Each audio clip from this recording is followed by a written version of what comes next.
Welcome to Positive Talk Radio. Our goal is simple: to explore evolving ideas one conversation at a time. So, stay with us as right now we present. Really looking forward to talking to these two again today. They are established, really credible authors. They've got a billion books, not a billion, but you've got quite a few books out. And the Enigma Series, which is a really cool series of books that you have out, and Breakfield and Burkey are with us today. That sounds like a musical group, doesn't it? And we're sitting wrong because the names are backwards for how we're sitting. Yeah, but you got the comfortable chair, so there it is. Okay, so. Absolutely. So you are authors, and the Enigma series, I actually all started with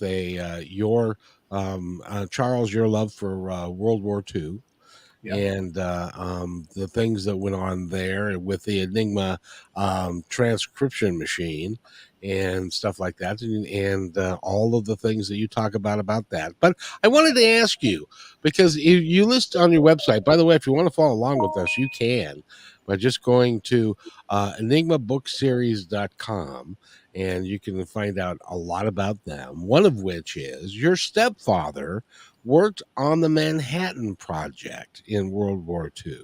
During World War II, he did. Oh, I'm sorry, your stepfather did. My stepfather did. Yeah, he did. He was a metallurgist by profession. And he ended up going up to the University of Chicago, and he sure did. He was on it. What is a metallurgist? A metallurgist is someone who actually can do the chemistry of metal separation, was used for some of the uranium stuff. So you can tell how much of a chemist I am. Okay, you got it. We're done. That's a bit of a technical term, I do believe. That's it. Yes. Now, is he aware of, over time since World War II, the Manhattan Project has been the focus of many movies? Was he aware of all of that and all the things that went on supposedly with that, the whole process? No, but what he was quite excited about, and he used to do some oversight for some of the, not Chernobyl, because that one was a bad experience, but some of the other nuclear plants that we had in this country. And he actually went to a couple of other countries, but not Russia, to actually do some oversight and make sure that all the processes and procedures were in place and they were following them. And it was stunning. From his perspective, it was stunning. How did he feel about nuclear energy? Obviously he was a proponent of it. Well, he thought it was a horrible war tool, but the value of it from an energy perspective, when done correctly, could be phenomenal in the long run. How did he feel about it? Because I'm told that the waste last for like 10,000 years or whatever, because in Washington State, where I live, we've got Hanford, which is a storage site for nuclear waste. Was he concerned about that at all, or did he figure we'd figure it out? So I don't know that it even came up on his radar as being a problem, other than it needed to be stored for safety. But we have an awful lot of things, Kevin, as you know, that we create as humans, and then we never can figure out exactly how to store things, when we're finished with them. We wish we could uninvent them, in other words. Yeah. There's a couple of really funny things, like all the grades of plastic that are so hard to recycle. And oh, by the way, the electric car batteries that, they don't want to be recycled either. So it's that state of unintended consequences. Yeah. Yes. We think it's going to be a really good idea. It's like straws. We think that's going to be a really good idea, but they last like forever and end up in the middle of the ocean somewhere. Yeah. Well, exactly. That's why, most people are doing things like getting metal straws or getting, I've got half a dozen metal straws that I use for company now, just so we don't have any more of the plastic guys. Well, good for you. That's where do you buy metal straws? I've never even seen them. Amazon. Everything's there. You can buy anything at Amazon. Exactly. And if that doesn't work, go to Etsy, because they're cheaper. Oh, They're more economically sound. that's it. Yes, and Charles, your father was a fighter pilot. By the way, thank you for his service and thank you for your service.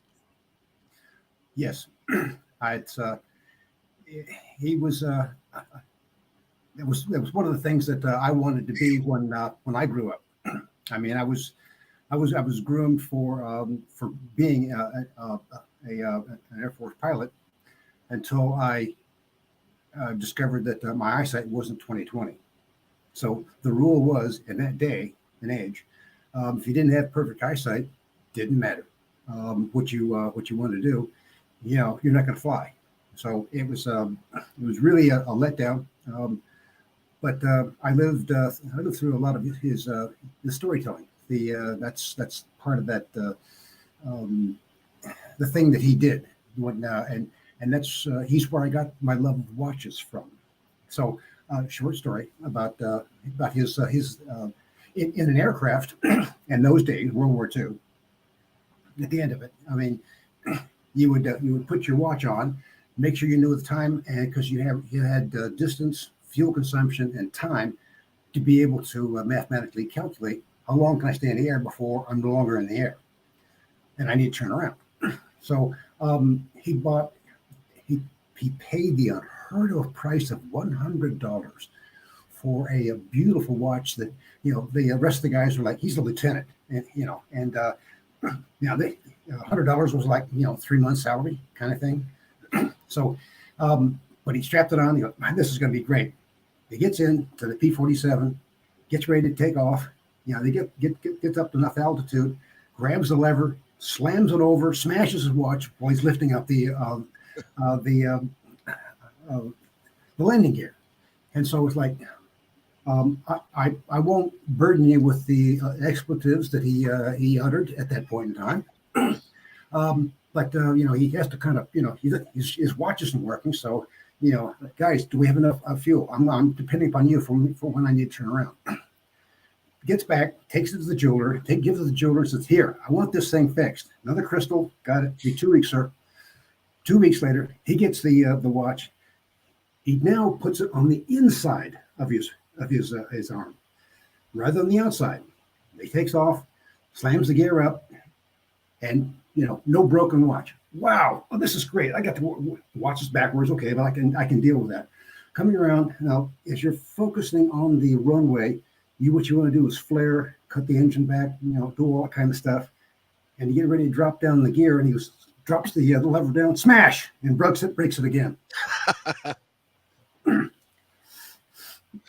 You would think, because I've never been in a fighter plane or a military plane of any kind, really, and at least in the cockpit, and you would think that there would be like I don't know, like a gas gauge, but there weren't any gas gauges apparently. Well, no, there's gas gauges. I mean, but they were all analog driven.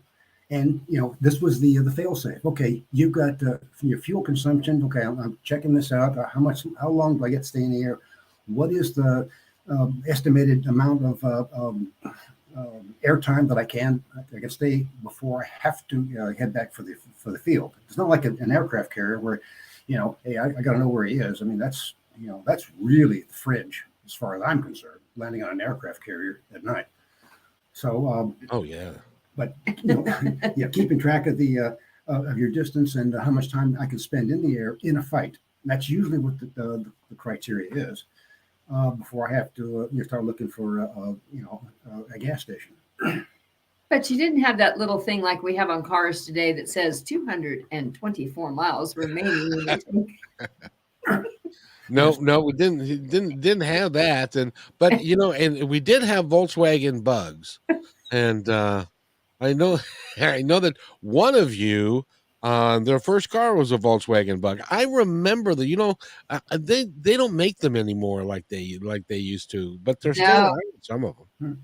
No, I loved my first VW Bug. It was terrific. Now, was it a deluxe or was it the regular standard? Oh no, it was a standard Bug. It rolled over really well. Which you did, and where were you going when you rolled over your little I was coming back from Santa Cruz down the Santa Cruz Mountain Road. And those were so small that you didn't need seatbelts because you were going to hit the ceiling no matter what you did, really. Well, I'm really short, so I typically didn't hit the ceiling, but they did roll really well. And it was an odd circumstance. I ended up rolling it and getting back on all four wheels. And it was a little tiny dent in the top. My friends from high school put their big feet in it and punched it out. It was perfect. And that saved you a bunch of money in the repair shop. Exactly. Yes. Well, now one of you is also a expert skeet shooter. Yeah, that would be me. And how did that happen? How did that come to be? My father, because, and I didn't pick up on this until I was like 17 or 18, but I'm like 10 or 12. As soon as I could hold a shotgun, he wanted me shooting moving targets. And of course, the skeet shooting was a way to sharpen the pilot's eye for, okay, if you're at this angle, you have this much lead to be able to shoot your adversary. Okay, got it. It's and from this direction, and it's a semicircle that you basically go from station to station. They throw these clay pigeons out, clay targets, and at a certain mile per hour, and your objective is to bust them. So every weekend, that's what we did. Me and my brothers, even my youngest brother, who could just my dad had to help him hold his shotgun up. He was interested in having all of us learn how to shoot moving targets in case we chose to be pilots, fighter pilots in particular. So that's how it got started. And then when we moved to Germany, there was several rod and gun clubs that sponsored competitions, including the German regionals and the European Open. And so we got to compete in those. And I took high overall number 2 when I was 17 from a field of 1,500 other competitors. That's shooting all 4 gauges. And that how many shots would that be that you would shoot, or how many of these clay pigeons did you have to kill? That's 400 out of 400. And then funny story about it was that I tied with my younger brother for the junior championship of Europe. We missed 2 birds, and we go into what's called sudden death, and that's the first one who you would shoot each other though. They keep they keep throwing clay pigeons. You move around like you're shooting, and the first one who misses, and the next, and they're out of there. So we made around 25 straight, and of course everybody's like, wow, this is really entertaining, and of course we're all to nail biter, and I missed the high house, station number 3. My brother nailed it, and he won the championship. So I was a little bit miffed, I guess is probably the way to put it. That I felt that was he won, but I don't know. There wasn't that's you remember that sequence where Joe Foreman, keeps looking at the fight with him and Muhammad Ali, and he's like, I was winning, I was going to win, and all of a sudden I wasn't. I was down hard. I was like, how did I do that? So I know exactly how George Foreman felt. You were winning. I'm going to win. Oh. Yeah, I'm dead. Oh.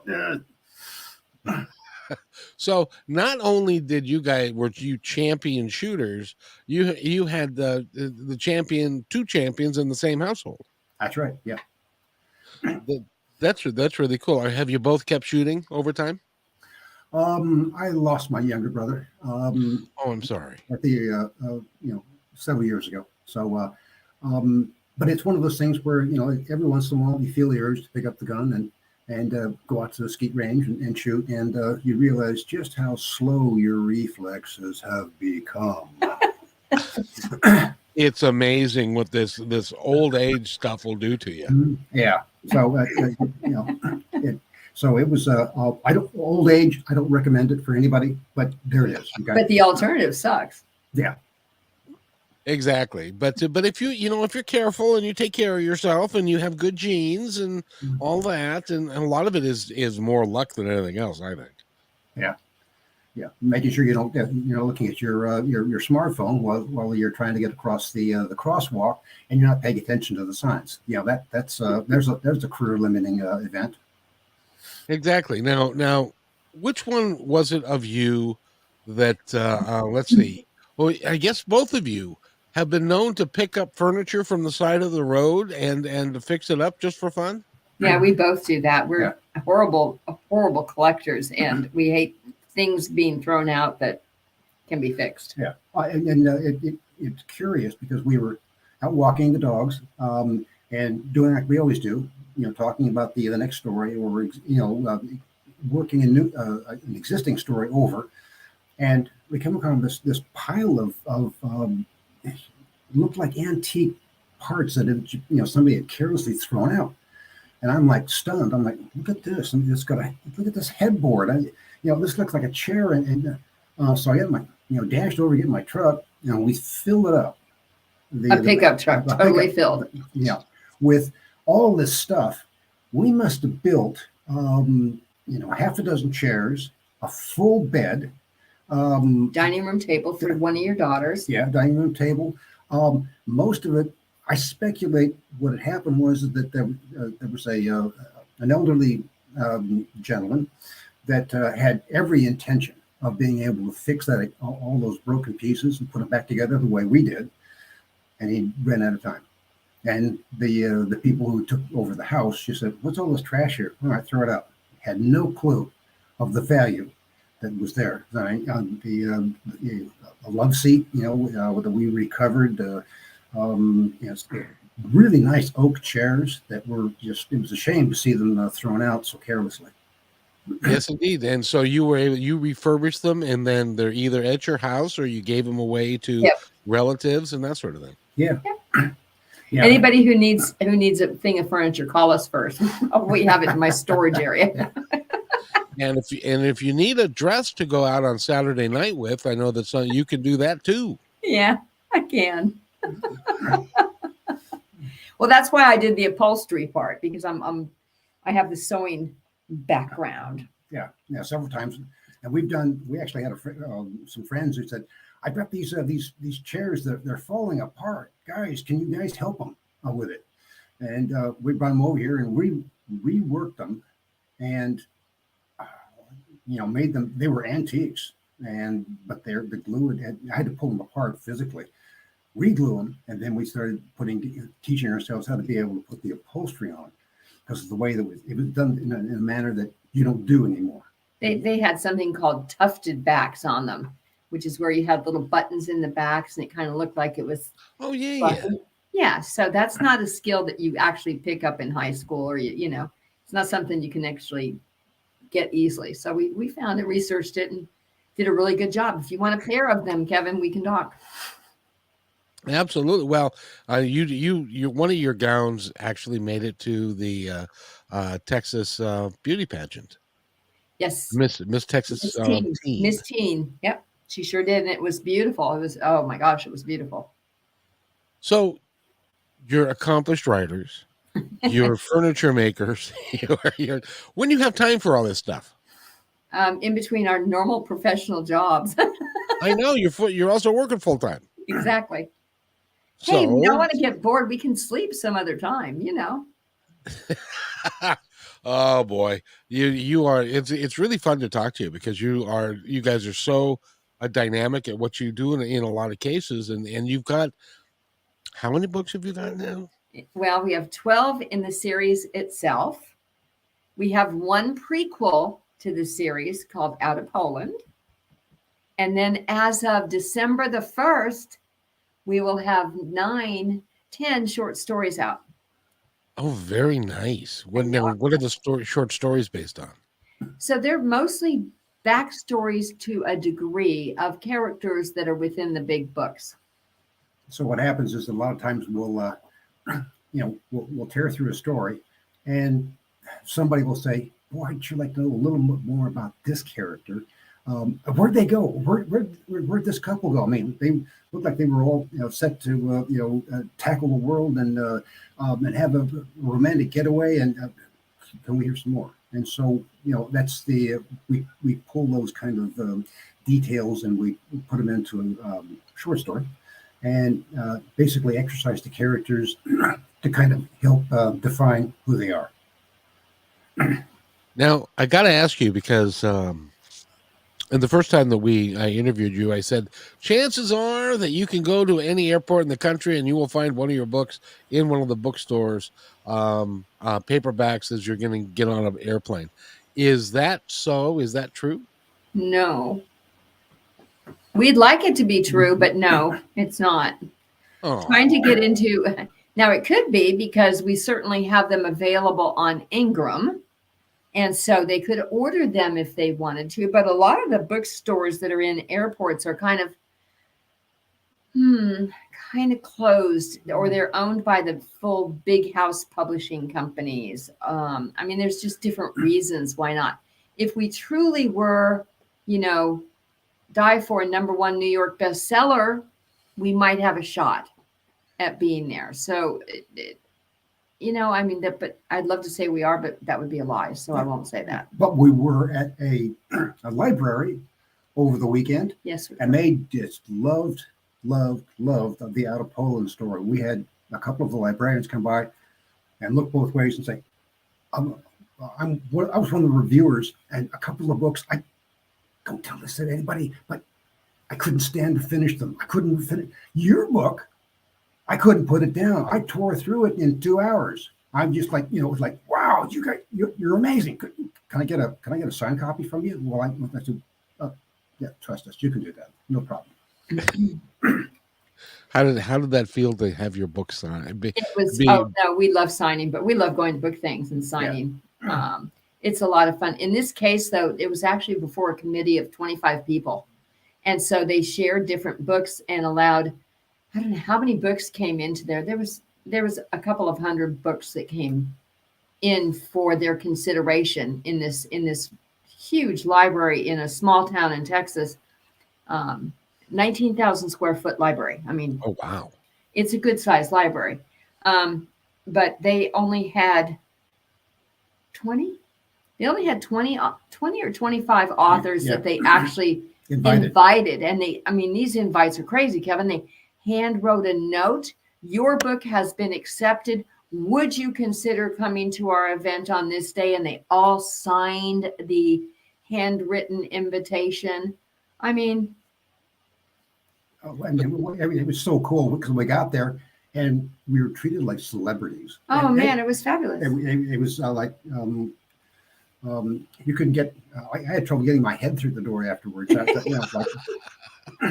Well, you are celebrities in the fact that you've got a whole series that if somebody decides they like the first book, then they're going to follow through with the entire series, and it's going to take them a little while to get through the series.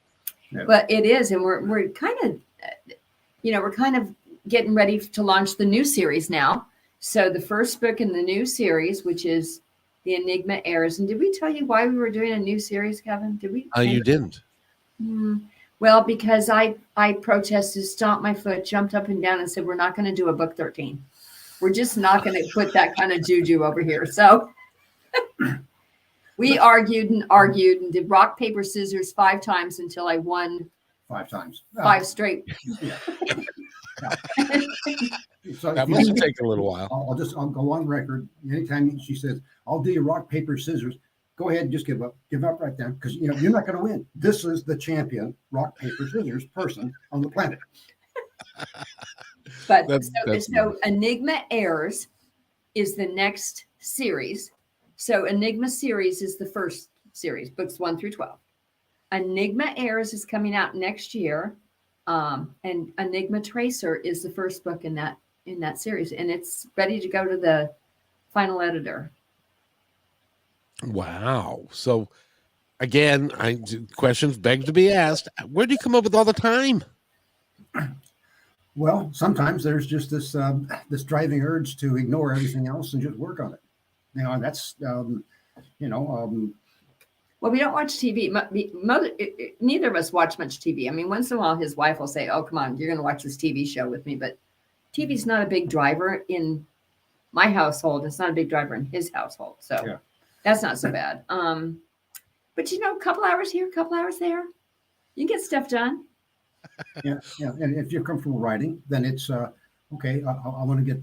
I have an idea, and in 2 hours you can crank through a good sized chapter, and have it ready for the other person to look at. So let me get this straight, because a lot of people will be listening to this and watching it, going, "They must be a couple," because they're spending so much time doing this together and stuff. So then, when they find out, well, no, you're not. You have separate households and you've got separate lives as well, and separate jobs and all that. The question then begins to be asked: how did you guys meet? I hired him. No, seriously, it was so funny. So I worked at a company in the tech industry, and it was a kind of an outsourcer group, and he was looking for a job, and his wife was ready to have child number 2. And so he wanted to, I didn't know that though during the interview. And I was one of the 3 people that interviewed him, and he struck me as being very solid with what he wanted to do. He was good at technology at that point in time for what we needed in the organization. And so I put my best little writing skills together to write my recommendation to my boss and say, we got to get him on board. Wow. See, now that's unusual. So were you his boss for a period of time? No, he was my boss. I actually hired my own boss. Now that is a unique story. Well, so the site manager was one of the people that did the interviews. The assistant site manager was the other one, and I was the 3rd one in that pecking order. And so he was going to replace the site manager, is what happened. And so all 3 of us were interviewing him for how do you get along with people and the environment and that kind of thing. So it was kind of a very fair, diverse hiring practice for those times. Yeah. Actually, it'd be diverse and practical for these times. It would be. Were you surprised, Charles, that happened that way? Actually, I was, and the reason is because as I'm walking out to head out to my car, I see none other than the guy that I used to work with from the job that from this company that had imploded from debt. He's there interviewing as well, and I'm like, oh no, I got to be able to compete against him. And I asked afterwards, after they had hired me, I said, so how close was it between me and Mr. Haircut? And he said, wasn't even close. We couldn't wait to get rid of him. He was so arrogant would be the right word. He was really, but you don't want to hire somebody to be over people who's too arrogant to get out of their own way. You just don't. You want somebody that's going to make a team, and we needed a team. Yeah. Well, and that's another book for you guys.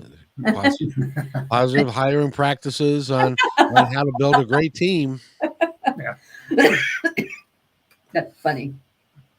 Yeah. So, I mean, and how long did you guys work together? Well, at that particular job, I think we were about there a year. About a year. And then I moved on to another job. I mean, I needed a different opportunity, so I got a different opportunity. And then the contracts changed where he was, and he wanted another job. So I wrote up a recommendation for another job that he was going to go to, and he got that one too. I'm like, well, this is pretty good. I could just be a recruiter. Yeah. And then what happened with that, was like 2-year stints, two-year stints, and then we ended up at Nortel Networks, which I got there first. They recruited me, and it was like, okay, cool, all right, this is good. And as soon as I got in there, they were hiring people as fast as they could. They were growing like crazy. And I said, well, hey, I'm over here in professional services, and they said, how do you know anybody? And I said, as a matter of fact, I do. And so I introduced Miss Burkey here to my hiring manager. And the last thing I said to him, I said, she has my full faith and confidence. You would be remiss not to take advantage of her skill set. Next thing I know, she's moving in the cube next door to me and saying, well, where's the coffee? So whose idea was it to say, I like you? I think that we would have fun writing a book. Whose idea was that? Nortel's. We ended up writing technical workshops and technical manuals until we were like nauseous.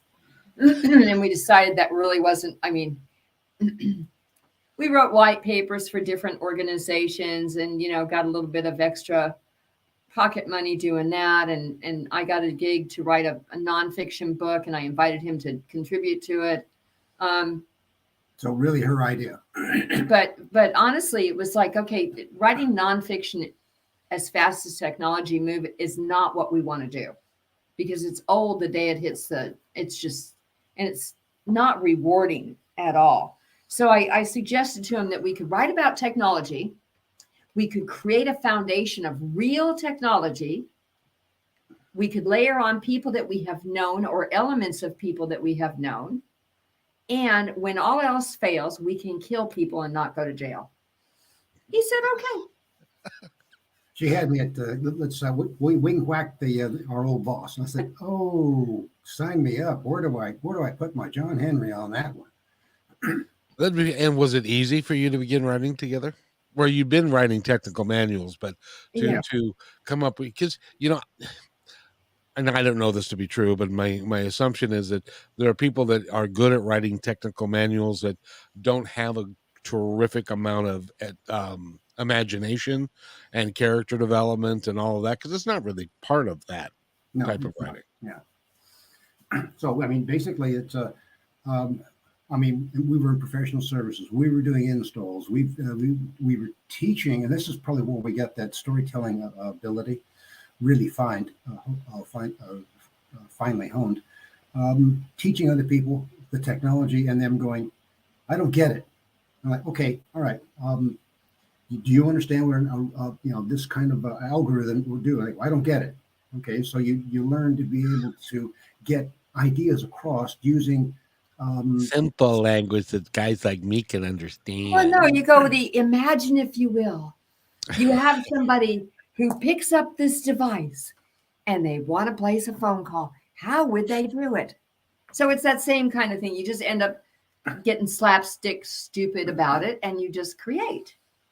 Yeah, and sometimes that was it's not uncommon. It wasn't uncommon for me to build a real nice graphic, one page, and spend 40 minutes explaining all the technology to the CEO or CIO in their speak, so they could understand. And so it got to be second nature. Just telling stories is selling technology is telling stories. Today they call it journey mapping, but it's still telling stories. And the best part about his graphics, all this complex technology, and half of the pictures that were on there were Lego pieces.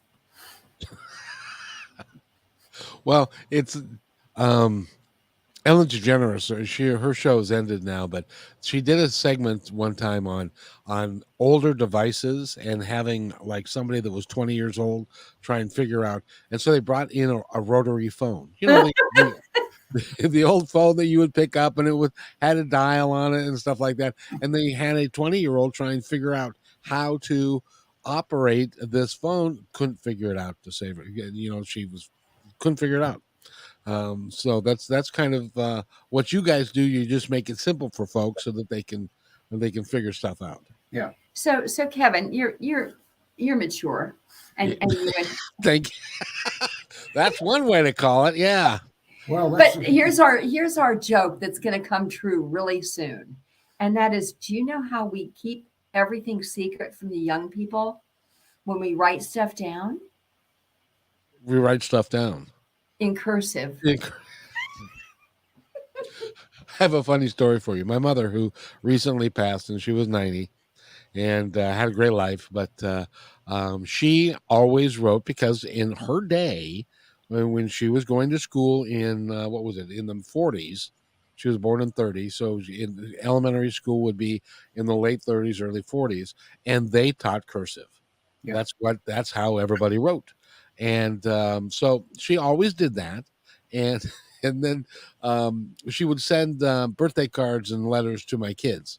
And my kids would go, "What is this?" And it's like, you can read that. No, what? Because it looked like little scribbles to them. Yeah. And so she had to then turn around and learn how to print, so that the kids could read her birthday cards. I understand, but I bet you can do cursive.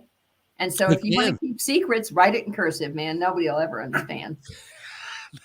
It's like the Enigma machine. Yes. It's an encryption device. Exactly. There it is. You run the words through cursive writing, and they're undecipherable. Okay, there it is. That's it. So that's now you can write a book about the 21st century, mid 21st century, when cursive is no longer, all the people who knew cursive are no longer here. And it's like the Navajo, like in the World War II, the Navajo language. That's right. The whisperers. Yes, which was used for to keep the secrets of what was going on and stuff. So Exactly. yeah, technology is an amazing thing, but it just keeps changing. So you've been on our website because you found those little tips and tricks and 7 odd things and stuff like that. Yes. There is something else on that website that you might find interesting, or your listeners might find interesting. So if you go to the free stuff area, you can actually get a copy of specialized terms.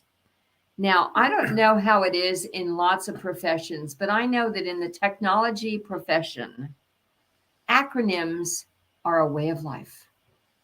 You know, we have ATMs, we have, I don't know, we have 100 gobbing million of them. So we've used specialized terms inside the stories specifically to make sure that people can understand the real foundation of technology. So Pop-Tarts was once mentioned by Kirkus Review for being such a fun look at technology. Pop-Tarts? Yeah, Pop-Tarts. Or the name Explain. of our supercomputer, which is Ichabod. Yeah. So Ichabod, actually, we use it to help poke fun at the high-tech world, because a lot of people think that we're closet lunatics, and we shouldn't be given the right time of day. But you take something like a supercomputer and you call him Ichabod, because his full name is Immersive Collaborative Associative Binary Override of Deterministic Systems. I can't even believe that you remembered that. He's got a tattoo on his arm. It's okay. No, and the other one, which was the polymorphic override of phrased technology associating real-time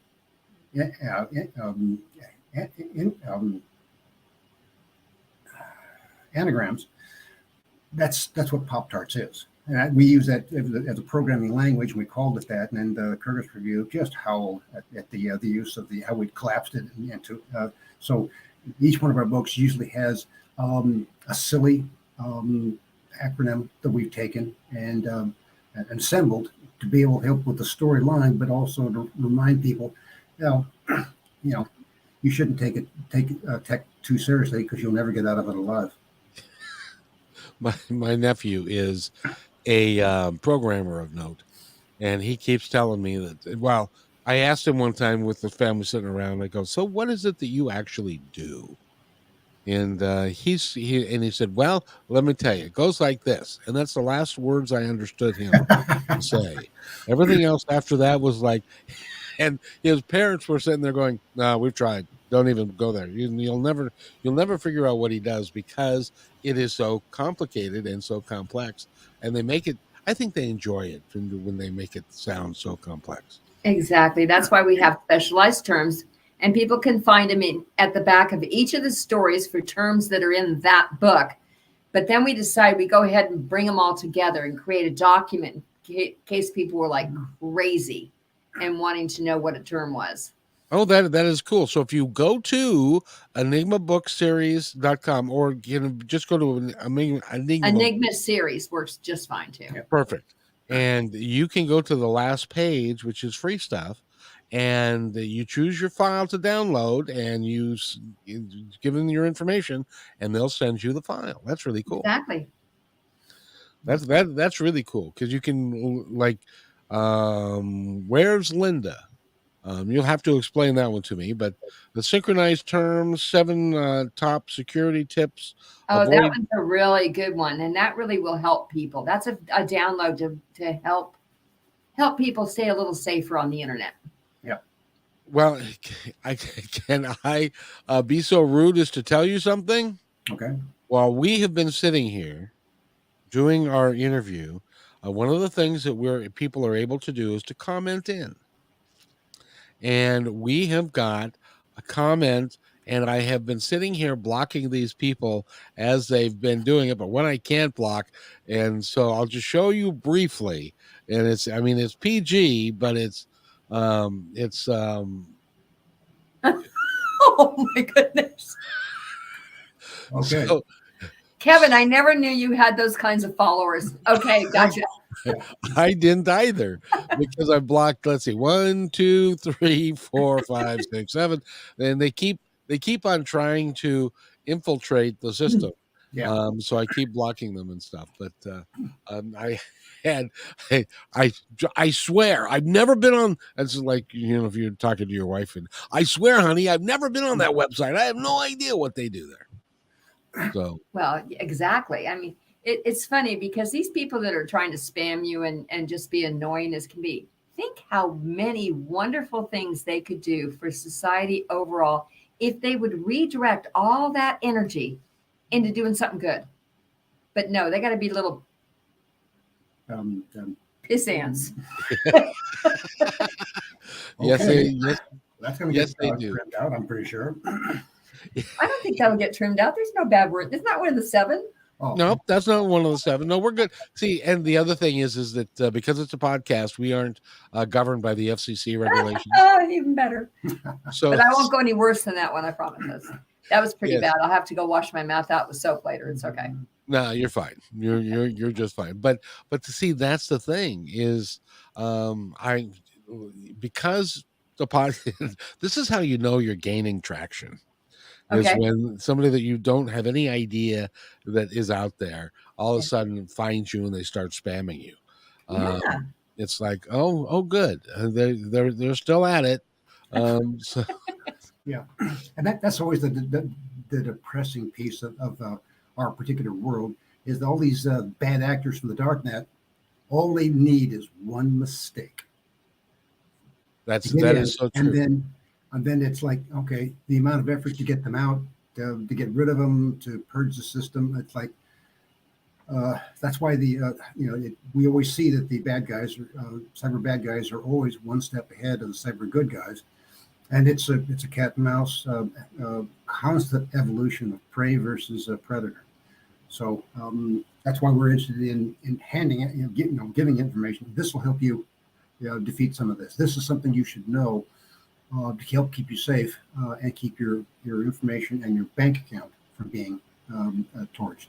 It's really, really an important topic because they're smart, and when there's money involved, I interviewed a gal a couple of months back, and she thought that she was talking to a doctor who lived in London, and it actually was a man in Ethiopia.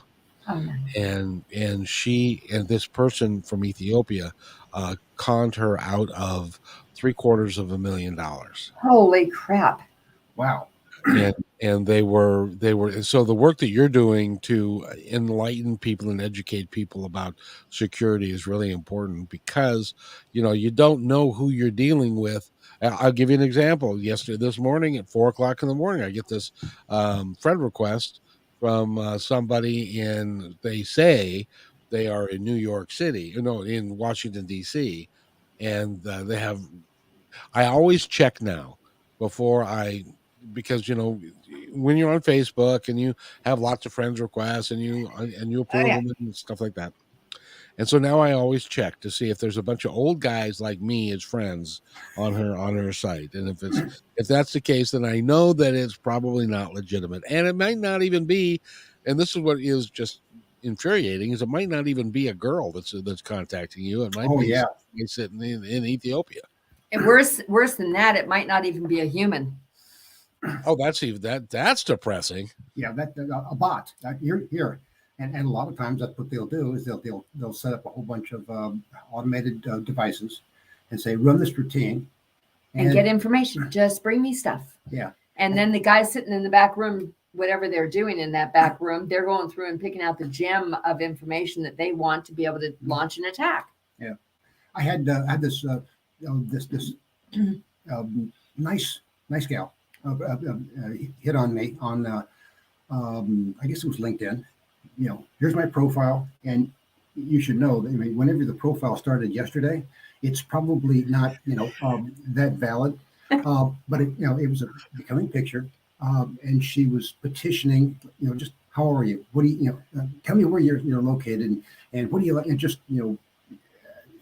drilling for information a little too aggressively, and then she'd vanish, and then you surface, how's everything?